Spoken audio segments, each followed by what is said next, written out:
Hello and welcome. Today we're going to chat about the 2022 Instagram Rich List, football and more importantly brands and associating with those Instagrammers, absolute return funds, reasons to be in stocks or equities and not in cash even after the latest interest rate hike, and lastly, a tip.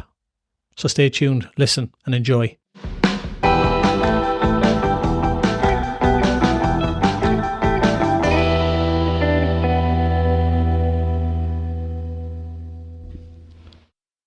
And just like that, bang, we're back again. 3, 2, 1, we're back in the room. Is that your phone going off? Honestly.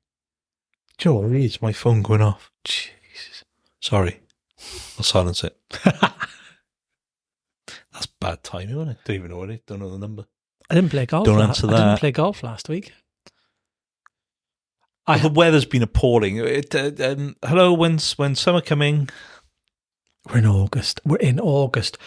And you look out the window now. In the middle of August now. And it feels like it's October. January feels like it's winter. I said that today, didn't I? The golf has been put to bed, I think. We were actually chatting to a golfer this morning, weren't we? Yeah. And he actually admitted that kind of the golf season is nearing its end. There's a few weeks left and that's kind of it.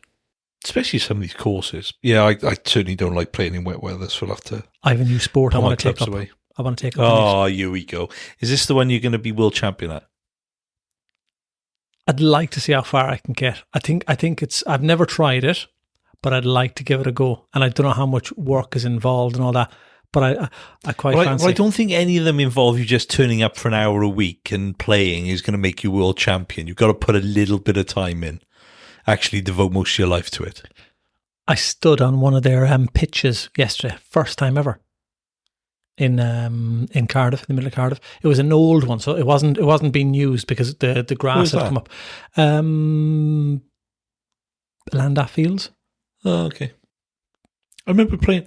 So by the school your son's going to, I don't know whether they still got it there, but they had a bowls team played there. It's bowls, by the way. I want to become world champion at it within 36 did. months. They actually had a club there because my auntie and uncle used to go and play there. I just fancy they played. I fancy giving it a go now. I think I'd be okay at it. I think I'd be okay. May have to stretch the hamstrings a bit more because that I'm not sure your down, hamstrings will get you down there. I know it's a long way down. Ping! You feel like you've been shot by a sniper. No, because you'd be bending down the. Yeah, it'd be okay because the right foot you're bending down further. It's okay. It's just the concept of there isn't a lot of. You could do a session in the gym beforehand. Don't you dare say there's no skill to it. There's massive skill. I know it's huge. It's huge skill. Yeah, but I'm looking at it in the same way as you would look at a golf putt. You just have to eye up where the turns and that. And on these grasses pitches, I don't know what they're called even yet. There's not going to be much undulation, I think. On the indoor ones, maybe. So you just have to kind of understand where to throw the ball out. It curls in, doesn't it? So it depends on which side they're weighted, aren't they? So I have no idea. I'm starting from. So that's why they have anything. Different colours on either side. I think colours on either side, but they're weighted so that they'll arc in and out and things like that. The only thing I've done is seen it on TV a few years ago, and I think Just Retirement were sponsors. If I reach out to them and say, look, help me. Come on. Oh, my goodness me. Anyway, let's move on. Right. Do you know what I've done? We'll come back to this when you're world champion. 36 months. I want to see how far up the ladder I can get. Bet you it'll be, West Cardiff C2 champion. I'm not even commenting. Yeah, I've got one for you now. I found this the last day. The 2022 Instagram Rich List. Wow. Why people go on What's your there. tip for the end, though? I'll tell somebody a tip at the end. Yeah, don't worry about that. Who is the highest, or who has the highest number of followers on Instagram? Ronaldo. Yeah. Any idea of number? Oh, is it something like 200 million, something silly like that? No, it's more. Is it more than that now, is it? Double and more. Really, like 400 million? 442 million. 442 million Instagram followers. Yeah. And this was How commercial must that be? Right. Go on. Per post. How much Yeah, I per can see. post. How much it's saying? This is the 2022 What he list. charges. He earns. He charges. I don't know how it works per post. Got to be a few million in there. Go on, give me a number. 5 million. No, not as much. $2.397 million per post in 2022. Per post. That's the estimated monetization of his posts. Does he post that often though? I don't follow him, so I have no idea. It's like, wow, that's big money. And then you've got Kylie Jenner, Selena Gomez, Messi. I want to touch on Messi in a minute. The Rock, love The Rock. Beyonce, Khloe Kardashian, Taylor Swift. These British people. Justin Bieber. Do you know, actually, as of today, do you know how many followers Cristiano Ronaldo actually has on Instagram? Go on. 600 million. So this is 2022 and he follows 566. Wow. As of, I'm looking at it now, he's got 600 million followers. That's just mental. And like, for example, when he posts a reel, which is like a short video for anyone who's been stuck under a rock for all their lives, but a reel on Instagram, so he'll get 30 million views on a reel. It's 170 it is million. Crazy. Here's one then. This is going to follow on. I started going down a rabbit hole then the other day and looking at this, and I started looking at the biggest football clubs in the world, and one of them, the most well-known, well, they call it soccer clubs because this is an American, are not just sports teams but global brands that command attention and loyalty from fans worldwide. Here are the top 20. Now, at the moment, this was, I think last year's, you got Man City number 1, you got Real Madrid number 2, Barcelona 3, Man United 4, Liverpool 5, Paris Saint-Germain 6. The normal people. And the money that they're valued at, you're looking at $1.5 billion. That's the value of the club. Of the club. How do they value that? I have no idea. But interesting point touched earlier. Did they actually make money, these clubs? I didn't think they were particularly profitable. They must be. Somebody must be. Well, I know Man United are. Man United always have. Glazers took loads of money out. They leveraged it with loads of debt and took loads of money, and that's the issue at the moment. But these top 20 clubs in the world, right? They're predominantly Italian, Spanish, or British or German. What isn't included in there is an American team, Inter Miami, and Beckham years and years and years ago bought in his contract, I think, had the right to buy. Was that in his contract? Was that the reason behind it? When he went over there, so he had first refusal, did he? He was allowed to buy an American MLS franchise team for $20 million, and everyone thought he was mad. Bought it, got Messi to come and play for them. I think there was an issue with Inter Milan, who objected to the name Inter Miami because they had 7 million followers or something on Instagram. In 4 months, Inter Miami got 10.7 million followers like that. The cost of the tickets went from $30 to $400. Messi has now been touted as going to be top scorer. He scored 3 or 4 goals already. So was he coming out to retirement then, was he?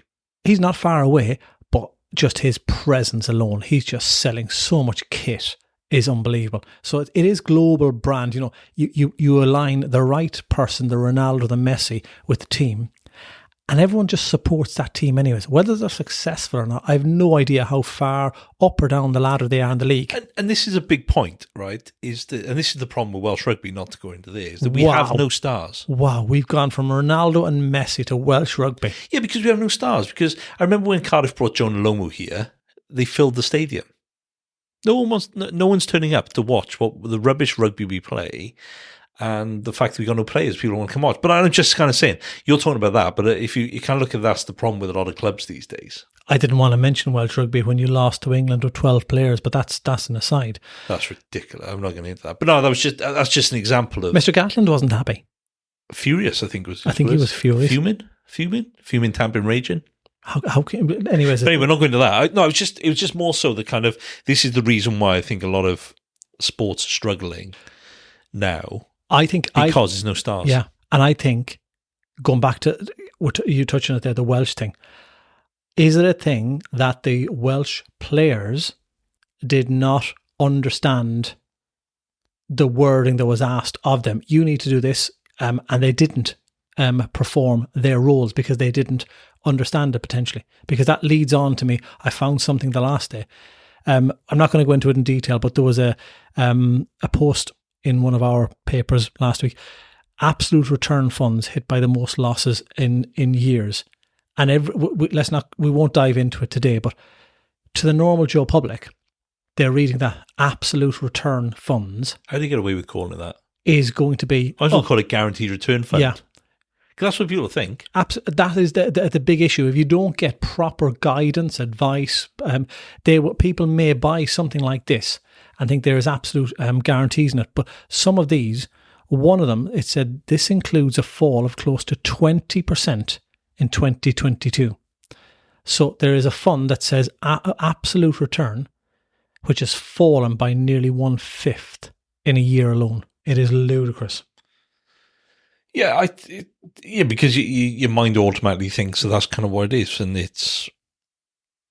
and they've probably effectively been dressed up to be like a guaranteed type of fund. I think it's highlighting the fact that the educational system in terms of finance and the understanding is just not there, and there needs to be a total realignment of education, understanding, behaviours, habits. Yeah. And understand the consequences of buying crap like that, and thinking, I thought it was this. You do lots of research before you go into things like that. It comes back to everything, doesn't it? It all comes back to greed, doesn't it? Everyone sees certain words and certain type of investments which they think can make them a lot of money. It's like these things like people investing in whiskey, cheese, cryptocurrency, Bitcoin, all that type of stuff. They're investing in things they don't really know about. Yeah. I don't get the investing in whiskey and wine, because if I wouldn't invest in wine because I don't like wine. But if you were somebody that liked wine, you probably would invest. But then you got to really know and like wine. Like you had a client in the other day who actually really knows his wine stuff, doesn't he? Yeah. Now you kind of understand, and he does invest in wine. Yeah. But he understands it, and knows. But by having a glass of wine on a Friday night does not make you an expert. But I wouldn't invest in it because I don't like wine. But if you do like wine, you may invest. But does that go against the grain? Because if you do like wine, you invest in it. You go, that's a really good bottle. I'm going to open it. But if you're going to invest in wine, it really should only form potentially 5% of your portfolio. So then you diversified your risk. Or 3% after you drink some of it. Yeah. No, but I don't have an issue, right, with people investing in some of these effectively esoteric investments in reality, right? If they understand it. Yeah, but what it shouldn't be isn't all cards on the table, all the chips in. Yeah. Because it should be potentially 5% of your portfolio if you're going to be doing it. So if you've got £100,000, it's $5,000. You can commit to that. But if you only got £1,000, you probably shouldn't really be bothering. But if you're spending that much money, you shouldn't be putting all that £1,000 into it, which is what people do. Imagine if you're spending that much money on wine, as that example. Do you have to have a cellar or a place that's going to keep it cool? Yes, do you have to then twist it every 2 months, 3 months to make sure that the sediment and all that? You have to have knowledge. You've got to store the bottles properly. I'm not a wine expert, but I'm sure if you spoke to your client, he would tell you this is how you have to do it. These are the temperatures, because he has a wine cellar, doesn't he? Yeah. And we know another guy in London who has one as well. But as he said, he got fond of when he set the business up, didn't he? Of tasting most of the profits or most of the bottles himself. He was his best customer. There isn't much money in it, is there, really, when you really look at it? Because I think he looked at something like that. And that's the problem with a lot of people investing, is that they've got £1,000 and they think, I've seen that. It says there's going to be a 12% return on that. I'm going to do that. But actually, it might give you 12% return. Certainly isn't guaranteed. But you're probably going to have to hold it for a long time for it to make any money. And then is it really kind of worth the risk of what you're doing with the only money you've got? Like I say, if it's 5% of your portfolio, I can wear that. Yeah. No, that's true. I can wear that. But only invest in things you actually really understand. Yeah. So that's come back to football owners. They shouldn't invest in reality, football teams. I say there's no guaranteed returns in life whatsoever, apart from three things. I know Drugs, two of them. firearms, and a Ponzi fraud. And they're all illegal. They're the only real ways you can guarantee returns. Which probably everyone is invested in without them knowing. Probably not the third one. Probably not the third one, yeah. Not the Ponzi scheme. But they probably, like, if you look at general, there will be some sort of, whether it's in military hardware and things like that. Drugs can be we can put that to pharmaceutical, yeah. Yeah. Do you know the other thing I've found here?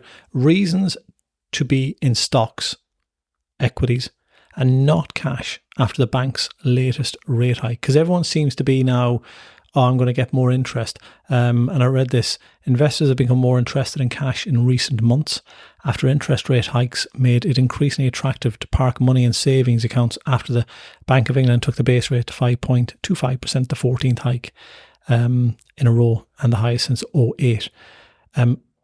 But there's people saying maybe cash is not exactly where it should be, because one, if you do nothing, it said it will cost you. And let me give this example. The impact of holding cash can have in times of high inflation. The latest figures from the National Office of National Statistics show that inflation rose to 7.9% in the 12 months to June this year, the sixth highest. In wealth terms, this means investors would need £10,790 today to buy what would cost 10 grand just 12 months ago. A £790 loss in purchasing power, which people don't understand.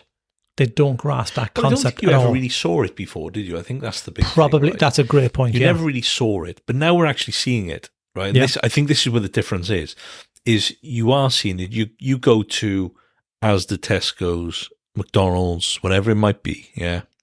You're now starting to see the squeeze. Yeah, your gas, electricity, water, those prices are going up. I think if inflation's always been there, right? But I don't think we've really ever seen the effects of it as we are now. Not when it was as low. People didn't understand it because things weren't moving. If you remember, yeah. Because if you look at a lot of companies now and a lot of places now saying, after keeping our prices down low for 5 years or so, we now decide to put them up, and that's what's happened. That's why you're seeing things going up 30% because they've left it so long. Yeah. So instead of it being gradual, it's now becoming painful. Yeah.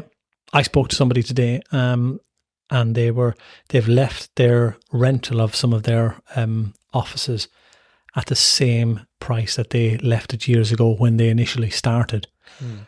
And I worked it down to the price per hour, and it was horrendous. And I said, "You're almost like a charity; you're giving it away." So I know now, with a little help from us, they're gonna.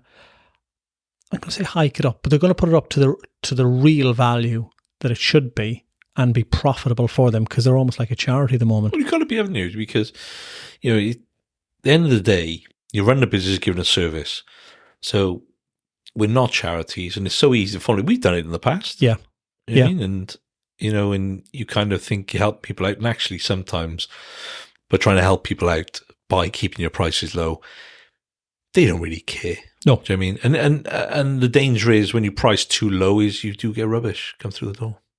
There was another thing here, the return of global equities investment versus if the best 10 days in the markets were missed out, and it done it from 1999, and the 10 best days missed out in an investment. 1999 to 2023, you're looking at about 20 grand of a return by missing out the 10 best days in the market. How much? 10, so it doubled.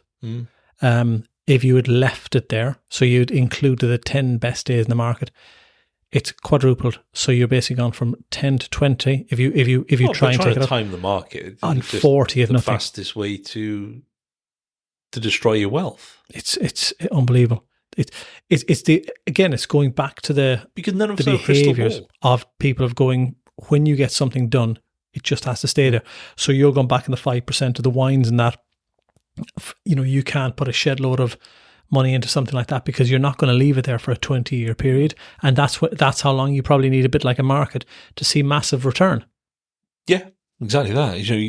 And that's the thing with these things. Like everyone's going on about, I invest my money in crypto.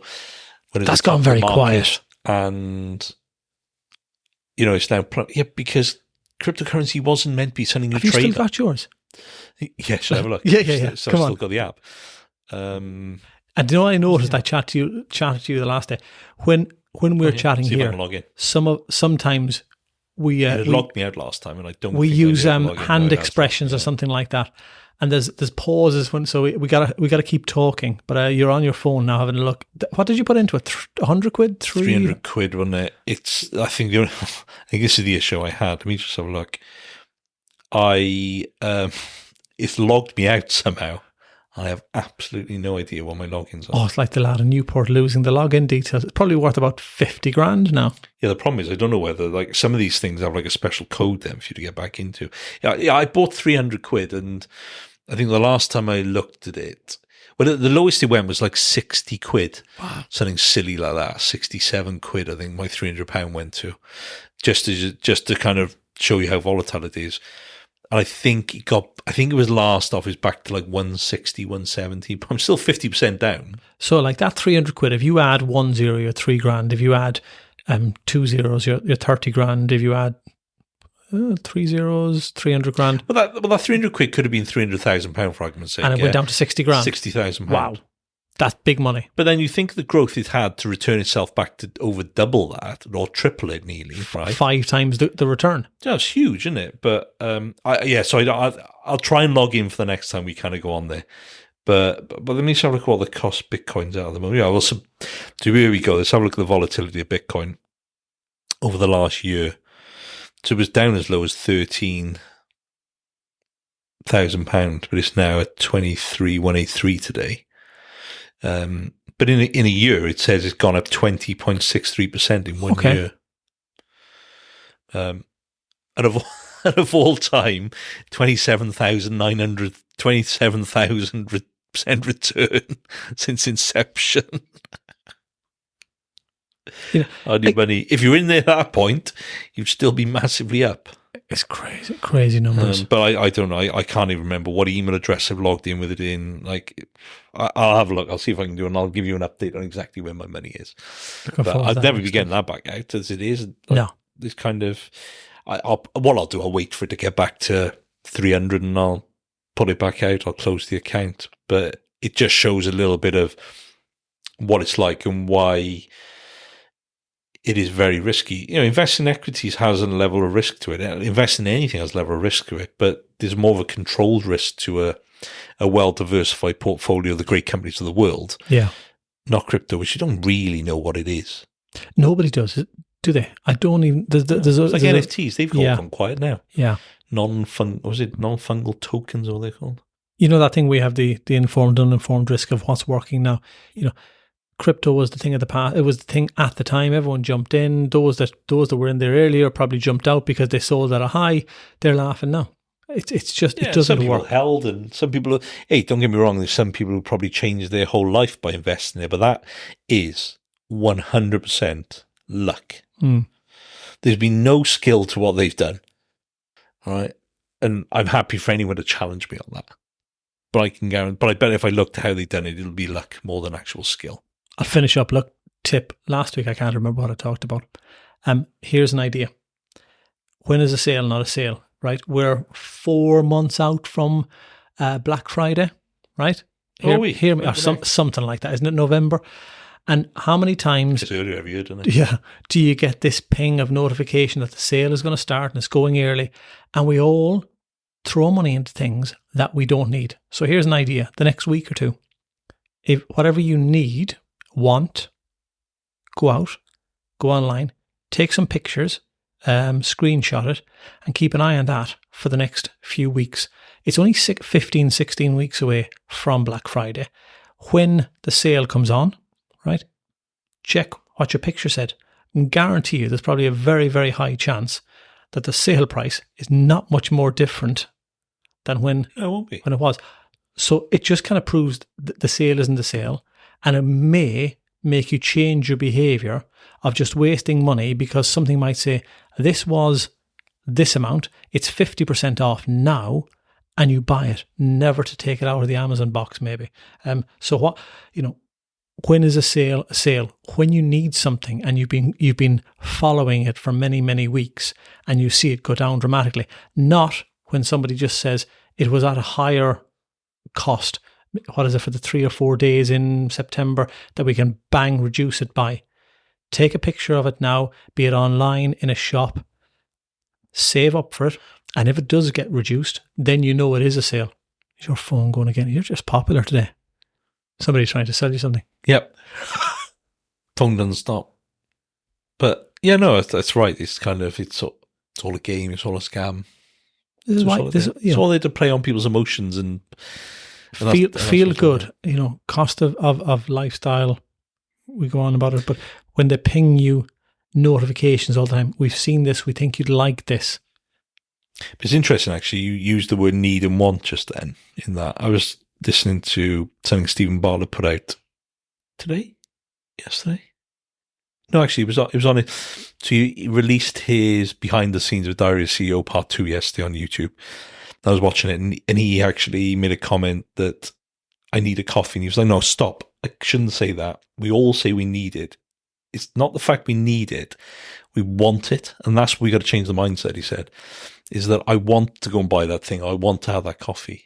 None of us really need any of it. You don't need to have coffee to function. It's a mindset which says you need coffee every morning before you get going. No one needs anything apart from water, really, when you wake up in the morning. A bit of food. But I want it's to actually, go there. You need to change your mindset and say, I want. It's actually something you want. It's not that you need it, because you need it, become dependent on it. It's like my caffeine. Yeah, absolutely. And that's it. Do you know what I mean? There we go. See you next week.